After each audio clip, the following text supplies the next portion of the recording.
안녕하세요. 대구시립무용단 예술감독 김성용입니다. 네, 지난 4월 마지막 주에서 5월 1일까지 대구 시립무용단 40주년 맞추어서 축제를 열었습니다. 19개 작품이 공연이 되었고요. 온택트라는 40년의 의미를 두기 위해서 대구 시립무용단의 과거와 현재와 미래를 함께 생각해보는 인터뷰 형식의 포럼을 진행했었고요. 지난 우리 감독님들 또 선배들이 한자리에 모여서 또 함께 공연을 보면서 옛날 이야기들 나누기도 하고, 저희 일대 감독님이 아직도 너무 건강하셔가지고 공연을 하나도 빠짐없이 다 봐주시면서 와가지고 격려해 주시고 그런 모습들이 있는 훈훈한 한 주를 보냈습니다. 76년생 46살입니다. 지금 예전에 제가 대구에서 무용을 시작을 했고요. 대구에서 예술고등학교를 나왔었는데 처음 15살에서 16살 넘어갈 때 이제 무용을 시작했을 때 제가 처음 본 공연이 대구 시립무용단 공연이었고요. 그리고는 이제 무용을 하고 예술고등학교를 진학했을 때 장래희망을 적어낼 때 제가 어떤 생각을 해서 그랬는지 모르겠지만 대구 시립무용단의 예술감독이라고 적어냈던 적이 있었습니다. 그 이후로 누군가 물으면은 제 꿈은 항상 대구 시립무용단 예술감독이었었는데 30년쯤이 지났네요. 그리고 지금 제가 희망으로 적어냈던 그 자리에 지금 와 있습니다. 그래서 누구 못지않게 감회가 새롭고요. 예전에 멀리서 봐왔던 대구 시립무용단과 또 지금 제가 이 안으로 들어와서 느끼는 것들이 이제 막 섞여 있는 상황인데 많이 배운다라기보다는 많이 느낀다. 배우는 건 아마 시간이 좀 지나고 나면은 많이 다가올 것 같은데 이래서 무용을 하게 되는구나. 그래서 이렇게 하면은 40년이라는 게 이제 이렇게 지속될 수 있는 거구나. 그리고 여기서 무용수들은 어떤 생각을 하고 살고 있는 것이고 우리 주위에 있는 관객들은 또 어떻게 우리와 함께 가고 있는 것인가 이런 생각들을 해보게 되고요.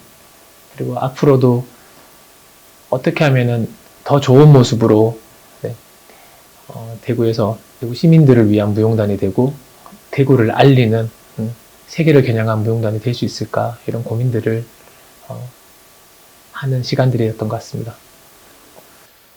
40주년이라는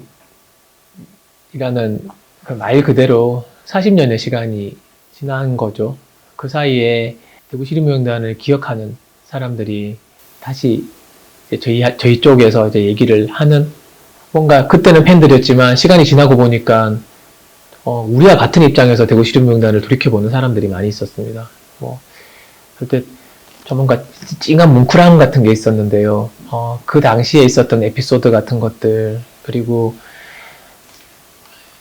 1981년에 김기전 선생님이 이제 첫 창단하고 창단 공연을 할 때 시간을 돌이켜보니 컬러 TV가 처음 보급될 때였습니다.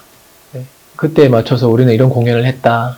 그때 컬러 TV가 나올 때 그 당시에 사람들이 현대무용이 뭔지에 대해서 정말 인식이 하나도 안 돼 있을 때 그 당시에 이런 작업들을 하고 그리고 아주 작은 장소에서 모여가지고 작품을 만들고 그런 선배님들의 이야기도 있었고요. 그리고 연세 많으신 선생님들 오셔가지고 그때 공중전화 박스 안에 들어가서 춤추던 모습이 굉장히 인상적인 기억이 난다. 정확하게 어떤 작품인지 모르지만 이렇게 이런 모습으로 대구 시립무용단이 관객들한테 남아있구나. 그런 모습을 하면서 적지 않은 역할을 했겠다. 무용이라는 것이 사실 보고 나서 바로 느끼는 것이 아니라 지나고 나면 아주 뇌리에 박혀가지고 사람을 변화시키는데 아주 역할이라고 할까요? 그런 역할을 하는 어떤 예술의 장르라고 생각을 하는데 그런 부분들이 아주 깊게 있는 거구나. 시민들, 관객들한테. 그래서 그런 부분들 다시 한번 역사의 의미 같은 걸 생각을 해보게 됐고요. 이번 40주년 행사에는 사실 19개 작품이 공연이 되었는데, 그 중에서 사실 지금 현대무용의 흐름을 이끌어가고 있다고 해도 과언이 아닌 아주 주목받는 작품들이 왔습니다. 안무가들이 모였고요. 다 대구 시립무용단의 40주년을 축하해주기 위해서 이렇게 왔는데, 그래서 관객들이 많이 모였습니다. 저희 코로나 때문에 사실 방역수칙을 준수하면서 안전하게 해야 된다라는 어떤 여러 가지 과제들이 있었는데, 그 안에서는 수용할 수 있을 만큼의 인원들이 그래도 매일 다 찾아주셨고요. 아마 지금 현재를 느낄 수 있는 시간들이었고, 그리고 공연 이후에는 이제 프로그램북 같은 걸 보면서 저희 그 진행된 온택트 인터뷰를 통해서 진행된 어떤 포럼 같은 것들 보면은 거기 앞장에 보면은 지금까지 있었던 모든 무용수들의 이름을 저희가 찾아가지고 이렇게 하나씩 적어봤는데, 정말 저는 이름만 알고 직접 뵙지 못한 선배님들도 계셨고요. 그리고 사실 우리가 생각했던 것보다 훨씬 더 많은 인원들이 나와서 진짜 40주년에 맞춰서 이런 역사를 생각해보는, 그리고 그 선배님들이 지금 우리와 같은 모습으로 얘기를 지켰을 것 같은 그런 생각을 하면서 어떤 뭉클함과 또 어떤 사명감과 책임감 같은 것들을 동시에 느끼게 되는 순간이었던 것 같습니다. 이번 저희 40주년을 맞아서 어떤 크게 두 가지를 생각을 했습니다. 하나는 축제, 말 그대로 이제 40주년이 된 생일이기 때문에 잔치를 생각했었고요. 또 하나는 40주년 역사에 맞춰서 의미를 생각을 하고 이번 축제를 준비를 했습니다. 잔치 부분에 있어서는 아무래도 공연이라고 생각을 하고, 우리가 다 같이 춤을 추는 사람들이 모여서 무대를 채우고 그걸 나누는 것 자체가 잔치라고 생각을 하고, 모다페와 함께 베스트 콜렉션을 이틀로 나눠서 공연을 했었고요. 또 신인 등용문이죠. 그 스파크 플레이스, 대구에서도 앞으로 더 많은 무용가 또 안무가들이 나왔으면 하는 바람에 스파크 플레이스를 자체 오디션을 통해서 대구, 경북권, 부산까지 합쳐져서요. 그래서 오디션을 진행을 했습니다. 그래서 선별된 작품들을 또 같이 공연을 하게 됐었고요. 이런 기회가 사실 흔치 않았을 것 같고요. 대구와 서울에서 작품들이 모여가지고 한 무대를 만든다라는 것 자체가 크게 이슈다라고 말씀드리기보다는 어떤 같이 춤을 추고 있다라는 거를 동시에 느낄 수 있는 어떤 조금씩 다른 정서를 가진 어떤 지역에서 춤을 추다가 같이 만나서 하나의 정서가 생기는 것 같은, 따뜻해진다고 하나요? 그런 생각을 좀 느꼈습니다. 마지막 5월 1일 날 79회 정기 공연, 사실 코로나 때문에 준비를 하다가 지난해에 영화로 만들어서 상영을 하기도 했었는데 7개월, 8개월 동안 본의 아니게 계속 준비를 하게 된 거죠. 그래서 이 작품이 이제 처음으로 무대 위에 올라가는 순간이 있었고요. 개인적으로는 대구 시립무용단, 대구 시티 댄스 컴퍼니라고 하는 DCDC의 모습을 40주년에 보여주는 무대가 아니었나라고, 또 말씀드린 것처럼 40주년에 의미를 두고 싶다라고 한 부분은 그래도 뭔가를 남겨야 되고, 이 시점에서 우리가 조금 생각을 해봐야 되지 않나. 대구 시립무용단은 어떤 단체였으며, 그리고 관객들은 우리를 어떻게 생각했을 것이고, 우리는 어떤 역할을 했고, 그리고 지금 우리는 왜 여기에 있는지, 그리고 앞으로 우리는 어떤 역할을 하고 또 어떤 과제를 안고 있는 것인가에 대한 생각을 해보자 라고 해서 그 온택트라고 해서 인터뷰 형식으로 포럼을 진행했습니다. 이것도 8개월간 인터뷰이들을 이렇게 선정을 하고 그걸 이제 진행을 하면서 프로그램 속에 어떤 작은 책자로 약간 독립된 책자로 나오기도 했는데요. 네, 그 부분도 아마 앞으로 나아가는 데 있어서 사람들한테 좋은 자료가 될 수 있고 어쩌면은 지침서라고 해야 되나요? 어떤 그런 좋은 방향 같은 것들을 얘기해 주신 분들도 많이 있었고 대구 시립무용단은 네, 좀 엄밀히 말하면 대구 시립 현대무용단입니다. 40년 전에 1981년에 컬러 TV가 보급될 때 대구에서 현대무용 국공립단체가 생긴 거죠. 실제로 이 상황이 40년 전으로 돌아간다면 놀라지 않을 수가 없는 거인 것 같습니다. 그 당시에 실제로 그 그림이라고 생각하면은 사람들이 인식하는 것과 또 노래라고 생각하면 인식하는 것들이 있을 때 현대무용이라는 창작무용을 하는 시작하는 국공립단체가 생긴 도시였거든요. 그 때문에 대구는 어쩌면 많은 변화들이 있을 수도 있겠다라고 직간접적으로 네, 그리고 그런 역할들을 안 할 수 없었겠죠. 실제로 한 해에 2번씩의 정기 공연을 네, 시민회관에서 네, 꾸준히 발표를 해왔고 그 당시에는 오히려 더 표가 늘 매진이었대요. 그러면은 인구도 적을 때 그 당시에 그런 어떤 파급 효과 네, 부모님이 보고 오면은 애기들한테 또 그게 전달이 됐을 것이고 또 누나가 보면은 동생이 뭐 이런 식으로 보면서 야 대구는 현대무용의 메카였구나 라는 말이 사실 이해가 되는 그런 시기들이 있었던 것 같아요. 그리고 이제 40년이 지나면서 여러 가지 또 어떤 변화들이 있었죠. 무용의 트렌드도 변화하고 또 무용수들의 어떤 좋은 무용수의 기준 같은 것도 많이 변하고 또 안무가가 변하는 거죠. 그에 따라서 또 여러 가지 어떤 변화들이 있었고 거기에 맞춰서 어떤 관객들도 좀 다양해졌을 수도 있는 상황인 것 같고요. 지금에 와서도 사실은 전국에서 상임 단원이 있는 무용단은 대구 시립무용단밖에 없고요. 네, 이들은 실제로 5일을 출근을 하는 겁니다. 여느 회사원과 같이. 제가 우리 무용수들을 볼 때 이들이 왜 프로페셔널처럼 보이는지 그들의 자세 때문인 것 같아요. 실제로 매일 출근해서 춤을 춰야 된다라는 부담, 네. 그리고 자기 역할이 그것이다라는 걸 알고 있는 무용수들, 어떤 기량의 차이를 떠나가지고 자세의 차이에 의해서 아 이들은 굉장히 프로 같구나. 그리고 무대에서 자신을 어떻게 보여야 되는지, 어떤 마음으로 춤을 추는지 그런 부분들은 사실은 훨씬 더 장점이 많은 거죠.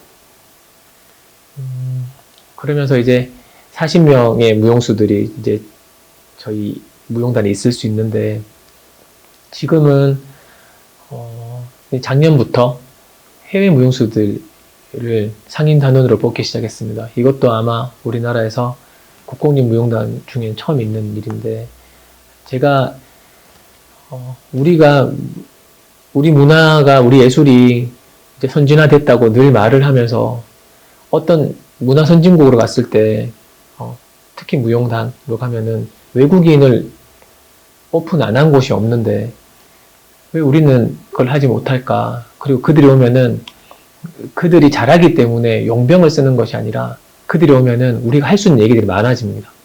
네.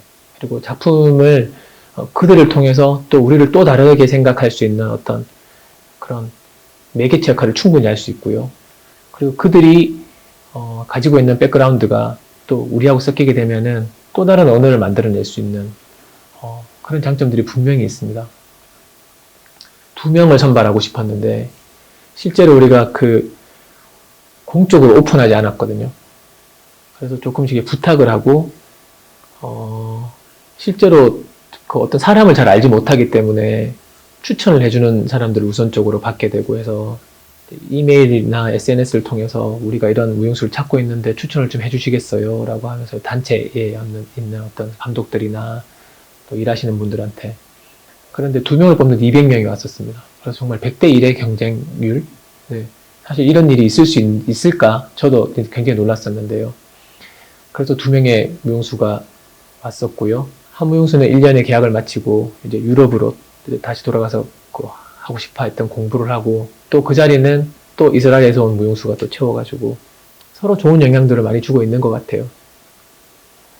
그러면서 제가 조금 더 욕심이 난다면, 사실 제가 굉장히 해보고 싶었는데 코로나라는 만만치 않은 네, 상황과 만나게 되어버렸습니다. 그래서 해외에서 우리의 모습을 보여주고 당당히 대구 시립무용단의 모습을 알리고 싶은 그런 욕심과 네, 어떤 그런 계획들이 있었는데 그걸 성공시키지 못한, 네, 그걸 해내지 못한 점이 굉장히 아쉽고요. 그렇지만 아마 이제 문이 이렇게 열려 있는 상황에서는 네, 앞으로 좀 더 국제적인 역할을 하면서 네, 세계 속의 대구를 춤으로 만날 수 있는 그런 상황들을 만들어낼 수 있을 것 같습니다. 감독으로 취임한 지 이제 3년하고 반이 지났습니다. 처음 사실 첫 작품 들어갔을 때와 지금은 무용수들과 저의 어떤 관계, 그리고 만약에 밖에서 우리를 본다면 그 당시에 우리를 보는 것과 네, 지금 네, 우리의 모습을 보는 건 굉장히 많이 바뀌어 있다고 생각을 하게 될 것 같은데요. 이제 전 감독님과 또 제가 뭔가 요구하고 바라는, 그리고 작품을 풀어가는 어떤 메소드라고 해야 되나요? 그런 부분들이 사실 좀 다르기 때문에 좀 혼란스러웠던 무용수들이 지금은 저보다 더 빠른 것 같아요. 네, 제가 어떤 얘기를 하면은 이미 그 방향에 맞춰서 같이 생각을 하고 있고, 네, 그 움직임을 만들어내고 있고, 네, 그리고 저한테 계속 질문을 하고 이런 모습들이 이제 진짜 그 말을 하지 않아도 뭔가 서로 알게 되는 무슨 부부 같은 네, 그런 느낌도 사실 있고요. 매 순간 제가 같이 작품을 만들고도 네, 공연이 끝나면은 그렇게 낯설게 느껴지는 네, 그런 순간들도 항상 있는 것 같습니다. 왜 집안에서 보던 식구와 집 밖에서 네, 정말 나가서 어떤 일하는 모습 보면 다르게 보이는 것처럼 네, 늘 라면 먹고 같이 장난치고 하던 단원들이 아주 진지하게 무대에 서는 모습 보면은 내가 저런 사람하고 같이 라면을 먹었었나 이런 생각도 하고, 사실 그런 것들을 알게 되고 그런 진 면모들을 하나씩 하나씩 알게 되는 거, 네, 그런 과정들은 굉장히 소중한 것 같고요. 제가 느끼는 걸 무용수들도 같이 느끼고 있지 않을까라고 생각을 하고, 앞으로 남은 시간 서로를 알게 된 만큼 네, 더 뭔가 하나가 돼가지고 좋은 작업들을 하는 시간들을 보낼 수 있을 것 같습니다.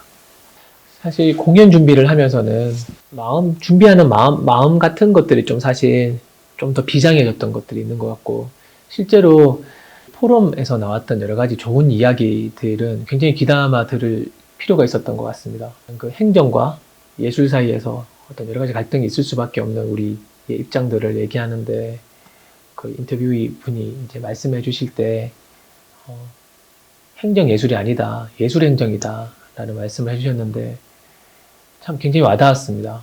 예술을 위한 행정을 하는 것이다 라는 거를 좀 사람들이 다 같이 인식을 좀 해주고, 네, 그리고 그런 부분이 마찰이 있을 때마다 사실 끄집어내 놓고 얘기를 하면은 안 풀어질 일들이 없는 것 같아요. 그런데 뭔가 그 안에서 어떤 그 알게 모르게 있는 벽들이나 오해 같은 것들을 자꾸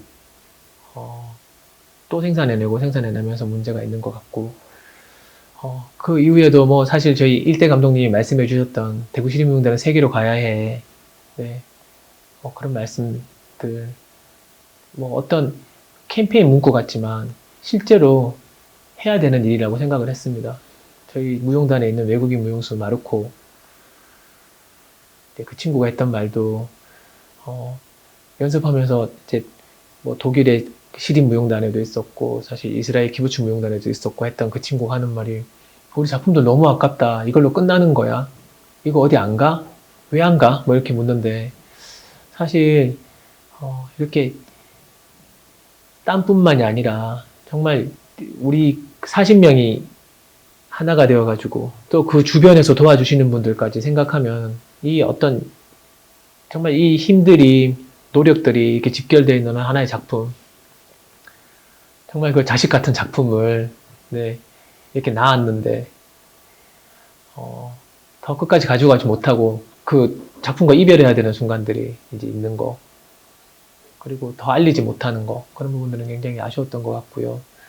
이 얘기만 하더라도 사실 우리가 풀어야 될 과제들이 보였던 것 같습니다. 그러면 욕심을 낼 것이 아니라 그 과정들을 밟아가는 것이 예, 좋을 것 같은데, 제게 1년 반이라는 시간이 있는데 행정하는 분들과도 네, 부딪히지 않고 함께 갈 수 있는 방법을 연구를 하고 네, 지금 우리 무용수들이 더 안정되게 더 열심히 네, 작업에 임할 수 있도록, 춤을 출 수 있도록 하는 것도 더 많이 신경을 쓰는 게 좋을 것 같고요.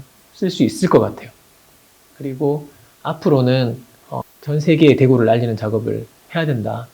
정말 그 말로 할 수 없는 말, 몸으로 보여주는 우리 대구 시립무용단의 공연을 하나씩 하나씩 준비하면서 어디에 어떻게 어떤 식으로 다가갈지, 한국식이 아니라 해외로 접근할 때는 조금 더 일찍 준비해서 그런 부분들을 얻어낼 수 있도록 하는 작업을, 사실 충분한 시간이 아닌 것 같지만 그래도 그런 부분들은 제가 할 수 있는 데까지 하고 또 다음 감독님이 네, 오시면 좋을 것 같습니다.